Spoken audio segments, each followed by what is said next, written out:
ঢুলু মেজাজটা কেমন হবে, গলায় একটু ঢালো বুঝবে তবে। এই সাদা কালো দুনিয়াটা দেখবে রঙিন, এমনই কামাল করে এই আলাদিন। কৃষ্ণয় অমৃত জানবে। এই ধাক্কা দিও না, পড়ে যাবে।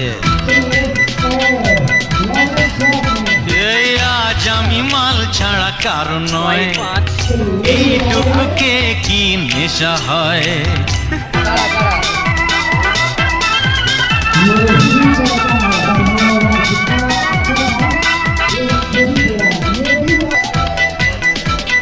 বাদশার কেরামতি আজ দেখাবো, করলেই শাস্তি দেব মনে রেখো। ওই চমকালো চোখ নিয়ে এসো ভাই, আজ রাতে রাজা রাজা